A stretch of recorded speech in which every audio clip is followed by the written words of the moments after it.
আপনার সম্পদ ও সন্তান যেন আপনাকে ভুলিয়ে দিতে না পারে। কিসের থেকে? আল্লাহ স্মরণ থেকে। এখানে কিছু একটা থেকে বলা হয়েছে, এখানে বাড়তি তথ্য যোগ করা হয়েছে, এই তথ্যটি দিয়ে আপনাদের উত্তর দেওয়া হয়েছে। এখন এই সূরায় আল্লাহ আজ্জা জাল্লা আন শাইইন বলেননি। তিনি কি বলেছেন? আমাদের ভোলার ব্যাপারে তিনি কি বলছেন? এখানে তিনি উন্মুক্ত রেখেছেন। উন্মুক্ত রাখার মাহাত্ম্য হচ্ছে এটা ইতলাকে পরিণত হয়েছে, এটা শর্তহীন হয়েছে। আপনি নিজে খুঁজে বের করুন। আল্লাহ চান যেন আমরা নিজে খুঁজে বের করি আমরা কি থেকে ভুলে আছি। কিছু আলেম মন্তব্য করেছেন, প্রথমত আমরা সত্য থেকে ভুলে আছি, যে আমাদের সত্যের পথে ডাকছে, আমরা তার প্রতি উদাসীন আছি। সে আপনাকে গুরুত্বপূর্ণ কিছুর প্রতি ডাকছে, ভাই আমি কাজে ব্যস্ত আছি। কেউ আপনার কাছে এসে বলল, ভাই চলো আমরা কোরআন থেকে কিছু শিখি, চলো আমরা নবী সাল্লাল্লাহু আলাইহি সাল্লামের সুন্নাহ থেকে কিছু শিখি। ভাই আমি এখন ব্যস্ত। আর আল্লাহ তাআলা বলছেন, আপনার এই ব্যস্ততা আসলে কেবল উদাসীনতা, আর এটাই আপনাকে সত্য থেকে দূরে রেখেছে। এটা আপনাকে সত্য থেকে দূরে রেখেছে। এটা একটা মন্তব্য, সত্যের প্রতি উদাসীন থাকা। তাফসিরে আমরা আলেমদের আরেকটি মন্তব্য পাই, সেটা হলো নিজেকে ভালোভাবে দেখা থেকে দূরে থাকা, মুহাসাবা। এটা আপনাকে নিজেকে দেখা থেকে ভুলিয়ে দিয়েছে। আমি আমার জীবনে কি করছি, আমি কিসের পিছনে ছুটছি। আর হ্যাঁ, আপনি যখন কোনো কিছুর পেছনে ছোটেন আর তা পেয়ে যান, আপনার সেগুলো বিরক্ত লাগা শুরু হয়, তখন আপনি অন্য কিছুর পেছনে ছোটেন, তারপর সেটাও আপনার বিরক্ত লাগে, এরপর আপনি অন্য কিছু খোঁজেন। আমাদের সবারই এমন হয়। আপনি যদি একটি বাড়ি কিনতে চান আর আপনি বাড়ি কিনে ফেলেন, তখন কি হয়? কিছুদিন পরে অন্য একজনের বাড়ি দেখতে আপনার বাড়ির চেয়ে সুন্দর মনে হয়, তাই না? এটা বিরক্ত লাগতে শুরু করে, আপনি পুনরায় সাজান। কিছুদিন পর আবার বিরক্ত লাগা শুরু করে। যখন আপনার সন্তান খুব করে একটা ভিডিও গেমের আবদার করে, আপনি সেটা কিনে দেন। তারা সেটা কয়দিন খেলে, কিছুদিন যায়, তারা গেমে জিতে যায়, শেষ। তারা বিরক্ত হয়ে পড়ে। নতুন কোনো মুভি আসলো। অনেক দিন আগে আমি তখন নিউ ইয়র্কে ছিলাম, আমি এমনটি বলেছিলাম, স্টার ওয়ার বা এরকম কোনো মুভি হবে। এর আগেরটা সম্ভবত 70-এর দশকে বের হয়েছিল, এরপরে তার সিকুয়েল বের হলো। জানি না এখন এমন হয় কি না। নিউ ইয়র্কের রাস্তায় বিশাল হুলস্থুল লেগে গিয়েছিল। কেবলমাত্র একটি হলে সেটা রিলিজ পেয়েছিল, আর সেটার লাইন এত লম্বা ছিল যে হজের জন্য পাসপোর্টের লাইনের চেয়েও সেটা কয়েক গুণ বড় ছিল। অসংখ্য মানুষ এই মুভি দেখার জন্য লাইনে দাঁড়িয়েছিল। সারা রাত তারা দাঁড়িয়ে যেন কিয়াম করছে, যেন সেই মুভিটা দেখতে পারে। তারা সেই মুভির জন্য সব কিছু ছেড়ে লাইনে দাঁড়িয়েছিল। কেউ কেউ তো মনে হচ্ছিল যেন ইসলামের পোশাক পরা ছিল। তারা স্টার ওয়ার্সের বিভিন্ন জামা কাপড় পরে, মুখে ছবি এঁকে, হই হুল্লোড় করে লাইনে দাঁড়িয়েছিল, যেন তারা মুভিটা দেখতে পারে। তারা তখন অন্য কিছুই চায়নি। আপনি যদি তখন সেই মুহূর্তে তাদেরকে কোনো কিছু নিয়ে বলেন, আপনি যদি বলেন আপনি কি এই কাজটা করবেন বা অন্য কিছু করবেন, না না না না, আমি এখন লাইনে দাঁড়াবো। যখন তাদের মুভি দেখা শেষ হয়, বের হয়ে তারা কি বলে, এর চেয়েও ভালো হতে পারত, না অতটা ভালো ছিল না, স্পেশাল ইফেক্টগুলো কিছুটা রংচঙে ছিল, এটা সেটা। ভাই আপনি এটা এত বেশি করে চেয়েছিলেন, আর কি হলো? আপনি বিভ্রান্ত হয়েছেন। আপনি ভেবেছেন এটা আপনাকে সুখী করবে, আর এজন্যই আপনি এটা করেছেন। আর যখন আপনি এটা শেষ করলেন, আপনি কি সুখী হয়েছেন? না, আপনি তখন অন্য কিছু নিয়ে পড়ে গিয়েছেন। ভাই এখন আমাকে তৃতীয়টির জন্য অপেক্ষা করতে হবে। এখন আপনি পরবর্তীটার জন্য অপেক্ষা করছেন, তাহলে আপনি নিজেকে বিভ্রান্ত করেই যাচ্ছেন। আপনি একটু থেমে নিজেকে জিজ্ঞেস করছেন না, ভাই আমি তো কখনোই তৃপ্ত হচ্ছি না। যখনই আমি কিছু পেয়ে যাই, তারপর আমার অন্য কিছু দরকার হয়। আমি কখনোই তৃপ্ত হই না, আমার প্রয়োজন ফুরায় না। তাহলে এটা আপনাকে আপনার নিজের দিকে তাকানো থেকেও দূরে রাখে। এটা আপনাকে আপনার জীবনের উদ্দেশ্যের প্রতি তাকানো থেকে দূরে রাখে। এই বিভ্রান্তি, এই চাহিদা, এই প্রতিযোগিতা আপনাকে এই প্রশ্ন থেকে দূরে রাখে যে আমি কেন এই পৃথিবীতে এলাম। এখানে আমার কাজ কি শুধু একটা কিছুর পেছনে ছোটা, এরপর অন্য কিছুর পেছনে ছোটা, তারপর আরেকটা কিছুর প্রতি ছোটা, তারপর কবরে চলে যাওয়া? এইগুলোই। এই জন্যই কি আমি এখানে এসেছি? এই জন্যই কি আমাকে এখানে পাঠানো হয়েছে? কারণ পশু পাখিরা এইসব করে। তারা খায়, তারপর তারা আবার ক্ষুধার্ত হয়ে পড়ে, তাই তারা আবার খায়, এরপর আবার ক্ষুধার্ত হয়ে পড়ে। এরপর একটা পশুর সাথে আমার পার্থক্য কি? যদি এজন্যই আমি এখানে এসে থাকি, তাহলে একটা পশুর সাথে আমার পার্থক্য কী রইল? কিন্তু আপনি এই প্রতিযোগিতায় এতই ব্যস্ত হয়ে পড়েছেন যে আপনি নিজেকে এই প্রশ্নটি করার সময়টাও পান না। যদি আপনি ভেবেও থাকেন, তা কেবল একটা ভাসমান চিন্তা, এমন কিছু নয় যা নিয়ে আপনি সত্যিই চিন্তিত হয়ে পড়বেন। আমরা আলেমদের আরও কিছু মন্তব্য দেখি। এটা আপনাকে এই সংবাদ থেকে দূরে রাখে, অর্থাৎ কোরআন থেকে দূরে রাখে। কোরআনের মাধ্যমে আপনার চোখ খুলে যাওয়ার কথা ছিল। এর মাধ্যমে আপনি আপনার জীবনের উদ্দেশ্য খুঁজে পাওয়ার কথা ছিল।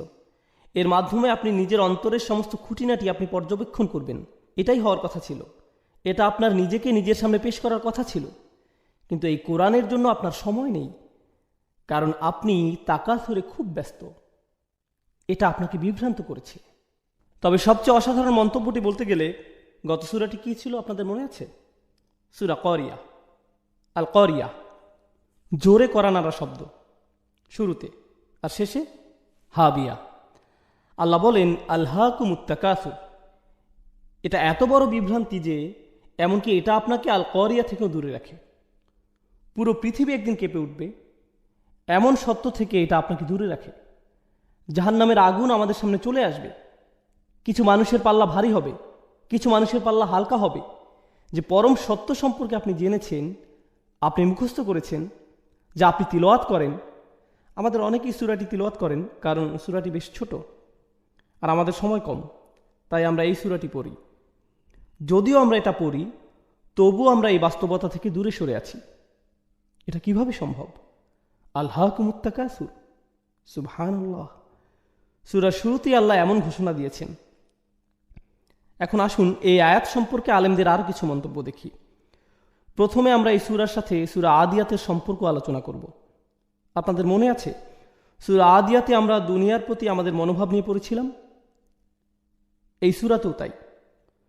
ওই সূরাটিতে আল্লাহ বলেন ইন্নাল ইনসানা লিরাব্বিহি লাকানুদ, নিশ্চয়ই মানুষ তার রবের প্রতি বড়ই অকৃতজ্ঞ। ওয়া ইন্নাহু আলা যালিকা লাশাহিদ, আর নিশ্চয়ই সে এই বিষয়ে সাক্ষী। ওয়া ইন্নাহু লিহুব্বিল খায়রি লাশাদীদ, আর নিশ্চয়ই সে ধন সম্পদের প্রতি খুবই আসক্ত। দুনিয়ার সব কিছু খুবই আকর্ষণীয়। এখন আল্লাহ এখানে বলছেন এসবের প্রতি তোমার ভালোবাসা অনেক বেশি। তিনি আগের সূরায় এমনটি বলেছিলেন। এই সূরায় তিনি কি বলছেন? তিনি বলছেন এসবের প্রতি তোমার ভালোবাসা এতটাই গভীর যে এগুলো তোমাকে ভুলিয়ে দিচ্ছে। তাহলে এখানে তিনি পরবর্তী অবস্থার কথা বলছেন। সেটা কি? এটা আপনাকে ভুলিয়ে দেয়। এই দুইটি প্রত্যক্ষ সম্পর্কযুক্ত। জামাকশারি মন্তব্য করেছেন ইদা শাগালাত, অর্থাৎ এই চাওয়ার আশা তোমাকে ব্যস্ত রাখে। শুধুমাত্র আপনার মনেই নয়, বরং আপনার আচরণেও এটা আপনাকে ব্যস্ত রাখে। তিনি কাফিরদের এভাবে সংজ্ঞায়িত করেছেন আর তাবারি ফিল কাসরা আর তাবাহি বিহা, নিজের অনেক আছে, এটা মানুষকে দেখিয়ে বেড়ানো, সেই সাথে এটা দেখিয়ে গর্ব অনুভব করা। যেমন কেউ বলল আমাদের অনেক কিছু আছে, এটা শুনে অন্যজন বলল না, আমাদের তার চেয়েও বেশি আছে। এভাবে কার বেশি আছে আর কার কম আছে এর হিসাব করতে করতে আপনার জীবন অতিবাহিত। সুবহানাল্লাহ। শাওকানি রহমাহুল্লাহ তাকাসুর নিয়ে মন্তব্য করেছেন তারা একে অপরকে কার কি বেশি আছে সেটা দেখিয়ে বেড়ায়। খুবই গুরুত্বপূর্ণ কথা বলেছেন। তিনি বলেছেন এখানে বিভ্রান্তি বলতে টাকা পয়সা অথবা সন্তান সন্ততিকে বোঝানো হতে পারে। আল্লাহ যে বিভ্রান্তির কথা বলেছেন তা হলো সম্পদ আর সন্তান। তিনি কেন এমনটি বললেন? আরেকটি জায়গায় ইলহা কিভাবে ব্যবহৃত হয়েছে? আল্লাহ বলেন লা তুলহিকুম আমওয়ালুকুম ওয়ালা আওলাদুকুম। বিভ্রান্তি বলতে কোরআনের সম্পদ ও সন্তানকে বোঝানো হয়েছে। এটা এক জায়গায় এসেছে। অন্য জায়গায় আমরা তাকাসুরের বর্ণনা পাই। সূরা হাদীদে আল্লাহ বলছেন আতাকাসুরুন ফিল আমওয়ালি ওয়াল আওলাদ। তাহলে আয়াতের প্রথম শব্দ ইলার সাথে আমরা আমওয়াল ও আওলাদ এই দুটি শব্দ পাই। দ্বিতীয় শব্দ তাকাসুরের সাথেও আমরা আমওয়াল ও আওলাদ পাই। আমরা এই উভয় ক্ষেত্রেই পাই। তাহলে সম্পদ ও সন্তান উভয়ই আমরা বেশি চাই। কিন্তু আমরা দেখছি যে আমাদের জীবনের আসল উদ্দেশ্যের দৃষ্টিকোণ থেকে এই দুইটি আমাদের জন্য বিভ্রান্তি। এগুলো হতে পারে বড় বিভ্রান্তির কারণ। তাকাসুর ফিল আওলাদ, এটা নিয়ে ছোট একটা সন্দেহ নিরসন করা প্রয়োজন। সন্তানের ক্ষেত্রে বেশি যাওয়ার ব্যাপারে এটা দিয়ে কয়েকটি বিষয় বোঝায়। এটা কেবলমাত্র বেশি সন্তান নেওয়াকে বোঝায় না। বেশি বলতে অনেক সন্তান থাকাকেই শুধু বোঝায় না। আমরা এমন একটি সময় আছি যখন মানুষ চিন্তা করে যে বেশি সন্তান নেওয়া অর্থনীতির পক্ষে ক্ষতিকর। তাই না? এমনকি কিছু দেশ তো আছে যাদের এমন নিয়ম রয়েছে যে আপনি নির্দিষ্ট সংখ্যক সন্তানের বেশি নিতে পারবেন না। তারা আল্লাহর হুকুমের সাথে খেলতে গিয়ে নিজেরাই উল্টো ধরা খায়।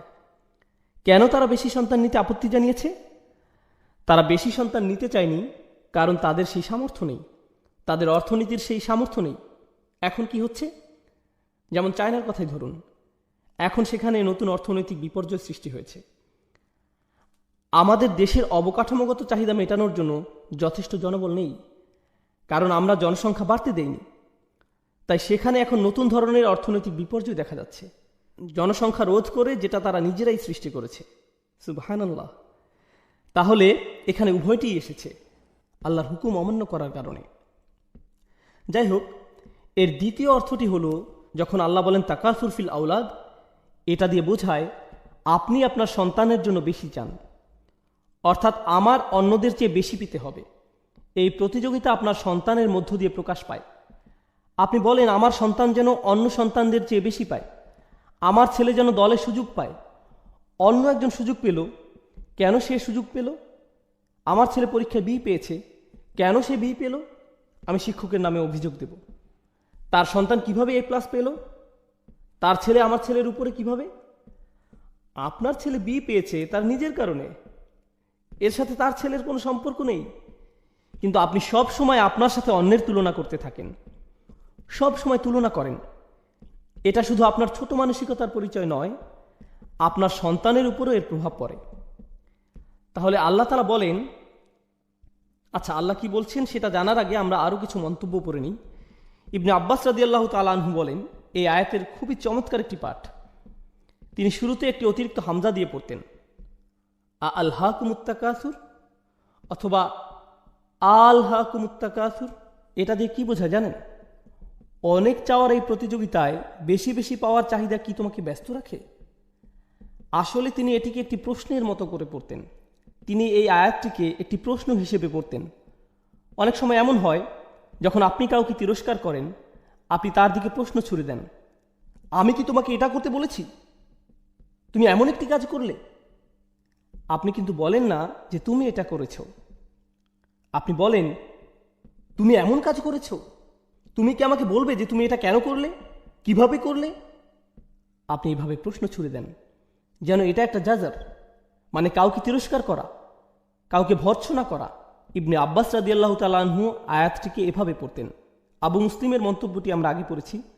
তার মন্তব্যটি মূলত ছিল এমন যে এটা মানুষের মধ্যে ভাগ করে নেওয়া যায়। তাহলে আমরা এটা জানি ইনশাআল্লাহ তাআলা। প্রথম আয়াতের ব্যাপারে আমরা সর্বশেষ কোরআনের আরেকটি জায়গায় দেখব, যেটা আছে সূরা কাহফে। আলহাকুমুত তাকাসুরের একটি সুন্দর ব্যাখ্যা। আপনারা তো দুই কৃষকের গল্প জানেন, যাদের একজনের ছিল একটি ছোট বাগান, অন্যজনের ছিল তার চেয়ে বেশ বড় একটি বাগান। সে কিভাবে তাকাসুর প্রকাশ করলো? সে গরিব কৃষককে বলল, ধনী কৃষক গরিব কৃষককে বলল, আনা আকসরু মিনকা মালান ও আযু নাফারা। সম্পদের দিক থেকে আমি তোমার চেয়ে বড়, জনবলের দিক থেকেও আমি তোমার উপরে। আমার অনেকগুলো সন্তান আছে যারা আমার ব্যবসা দেখছে, তোমার দেখার মতো কেউ নেই, তুমি একা। সে বলল, নাহনু আকসার। অপরজন বলল, নাহনু আকসার। অর্থাৎ এখানে সে মূলত অপরজনকে তাকাসুর দেখাচ্ছে। এখানে কিছু বিষয় আছে। আমি যদিও আপনাদের বলেছি যে এটাই শেষ মন্তব্য, তবুও এই মন্তব্যটি পড়া উচিত, এটা গুরুত্বপূর্ণ ইনশাআল্লাহ। এখানে বলা হচ্ছে যে আল্লাহ বলছেন এটা তোমাকে বিভ্রান্ত করছে, কিন্তু তিনি এটা বলেননি যে কি তোমাকে বিভ্রান্ত করছে। এটা শাওকানি রাহমাহুল্লাহর মন্তব্য। তিনি বলছেন, অলাম ইয়াকুল আনকাদা। তিনি এখানে বলেননি যে মানুষ কিসে বিভ্রান্ত হয়, বাল আতলাকাহ, বরং তিনি এটাকে শর্তহীন করেছেন। কারণ এটাকে শর্তহীন করায় তাচ্ছিল্য, তিরস্কার বা সমালোচনার জন্য এটা আরও অলঙ্কারপূর্ণ হয়েছে। তিনি বলেন একে উন্মুক্ত করার কারণে কিসে কিসে মানুষ বিভ্রান্ত হয় তার দরজা আপনার জন্য উন্মুক্ত রইল। আমরা একটু আগে জীবনের উদ্দেশ্য খোঁজা, নিজেই নিজেকে দেখা, এসব নিয়ে আলোচনা করেছি।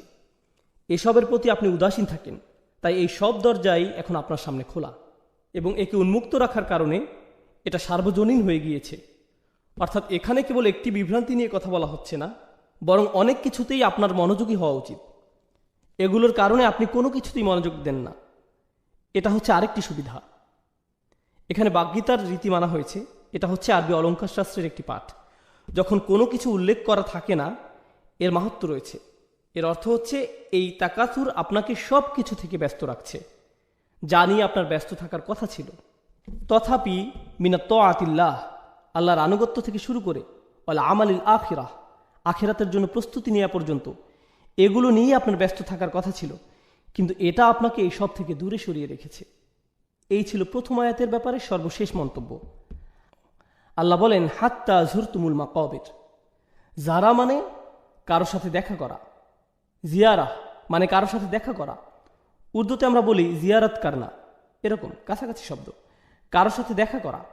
কিন্তু প্রাচীন আরবি ভাষায় এর আরেকটি অর্থ আছে, সেটা হলো কারো সাথে দেখা করা ও তাকে জড়িয়ে ধরা, বুকে বুক মিলানো। একেও জিয়ারা বলা হয়ে থাকে। আপনি কেবলমাত্র কারোর সাথে দেখাই করেন না, আপনি তাকে জড়িয়েও ধরেন। আর আল্লাহ এখানে বলে রাখি, আপনি যখন কারোর সাথে দেখা করেন, সেটা কি স্থায়ী না অস্থায়ী? এটা অস্থায়ী। আপনি একটু পরেই চলে যাবেন। এখানে এই অর্থটিও আছে, মানে আপনি কারোর সাথে দেখা করতে গিয়েছেন, আপনি দেখা করেছেন, এরপর আপনি চলে গিয়েছেন। আল্লাহ এখানে বলেছেন হাত্তা যুরতুমুল মাকাবির, যতক্ষণ পর্যন্ত আপনি কবরের সাথে দেখা করছেন বা সাক্ষাৎ করছেন। আক্ষরিক অর্থে বললে যতক্ষণ না আপনি কবরের সাথে সাক্ষাৎ করছেন। যখন আপনি কারোর সাথে দেখা করেন, আপনি তার জন্য প্রস্তুতি রাখেন, আপনি প্রস্তুতি নিয়ে দেখা করেন। আপনার ভালো লাগুক বা না লাগুক, আপনার তার সাথে দেখা করতেই হবে। আর এখানে আপনি কার সাথে দেখা করছেন? আপনার কবরের সাথে।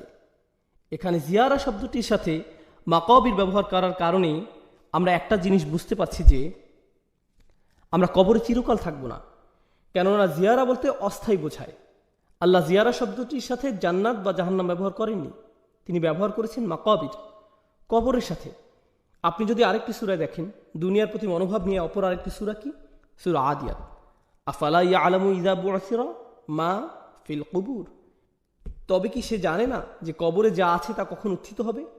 এখানে কুবুর শব্দটি ব্যবহৃত হয়েছে। আর এই সূরায় মাকাবির শব্দটি এসেছে। মাকাবির শব্দটি জিয়ারা শব্দের সাথে উপযুক্ত, কারণ জিয়ারা একটি স্থানে করা হয়ে থাকে। আর মাকাবির শব্দটি মাকবারা শব্দের বহুবচন। আরবি ভাষায় কোনো বিশেষ্য পদ মা দিয়ে শুরু হলে একে বলা হয় জরফে মাকান।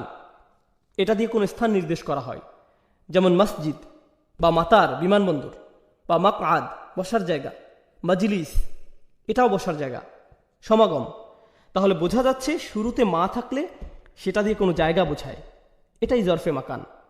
আর সাক্ষাৎ কোনো একটা জায়গায় হয়ে থাকে, তাই কবরের কথা বোঝাতে এর সাথে এখানে জায়গার বর্ণনা এসেছে। মানে এটা একটা কবরস্থান। আপনি যখন কিছু পাওয়ার ধান্দায় থাকেন, কোথায় আপনার খুব একটা যাওয়া হয় না? কবরস্থানে। সেখানে আপনার জন্য তেমন কিছু নেই। কবরস্থানে আপনার দুনিয়াবি কিছু পাওয়ার নেই। আপনি শপিং মলে যান, চাকরিতে যান, আত্মীয়ের বাসায় যান, আপনার বসের কাছে যান, আপনি সবখানে যান, কিন্তু কোথায় যান না? আপনি কবরস্থানে যান না। আমার নিজের উপর একটা উদাহরণ মনে পড়ছে। এটা ছিল নিউ ইয়র্কে। তখন আমি নিউ ইয়র্ক থাকতাম। আমি থাকতাম কুইন্সে, আর আমার কলেজ ছিল ম্যানহাটনে। তো আমরা এলাই হয়ে যেতাম। সেখানে ছিল একটা বিশাল কবরস্থান, মেইন রোডের পাশেই। এই কবরস্থানটা আমি মনে হয় টানা 10 বছর দেখেছি, কিন্তু কোনো দিনই যাইনি। আর শুধুমাত্র কেবল আমি নই, প্রতিদিন হাজার হাজার মানুষ এর পাশ দিয়ে যায়। কেউই কখনো সেখানে যায় না। কেবল যায় কখন? যখন তাদের মৃত্যু হয়, যখন তাদের সেখানে রাখা হয়। সুবহানাল্লাহ। তাহলে এটা হচ্ছে আয়াতের একটি অর্থ, কিন্তু অপর অর্থটিও খুবই গুরুত্ববহ। আমরা এখানে সাবাবুন নুজুম দেখতে পাই। আপনারা জানেন যে কিছু আয়াতের ঐতিহাসিক প্রেক্ষাপট থাকে। আর ওই সময়ের অর্থ কি ছিল? যেহেতু আলেমদের মতে তৎকালীন সময়ে কিছু গোত্র ছিল যারা সবসময় অন্য গোত্রগুলোকে তুচ্ছ করত। তোমাদের চেয়ে আমাদের বেশি মানুষ আছে, তোমাদের চেয়ে আমাদের বেশি অস্ত্র আছে, আমাদের যারা মারা গিয়েছে তারা তোমাদের মৃতদের চেয়ে সেরা। তারা কবরস্থানে যেত আর বলতো আমাদের গোত্রে ইনি ছিলেন আর ইনি এটা এটা করেছেন। তোমাদের গোত্রে কি কেউ কখনো এমন করেছেন? তারা এভাবে কবরে গিয়ে একে অপরের সাথে প্রতিযোগিতা করত। তারা বলতো তোমাদের কি এমন কেউ ছিল? এখনকার সময় আমরা বলি আমাদের ইতিহাসে ইনি ছিলেন, অমুক ছিল, তমুক ছিল। ইতিহাসের নায়কদের নিয়ে গর্ব করা, তারা যেভাবে সত্যি সত্যি কবরস্থানে গিয়ে কবর দেখিয়ে এভাবে বলতো, এনার মতো তোমাদের কেউ আছে, অমুকের মতো, তমুকের মতো। ভালোভাবে চিন্তা করে দেখলে বর্তমান সময়ে আমরা আমাদের ইতিহাসের নায়কদের নিয়ে এসব বলি। মুসলিমরা সালাউদ্দিনের কথা বলে কিংবা সাহাবাদের কথা বলে। আমরা আমাদের ইতিহাসের নায়কদের নিয়ে গর্ব করি। এনাদের মতো কে আছে? আমি কি বলছি বুঝতে পারছেন?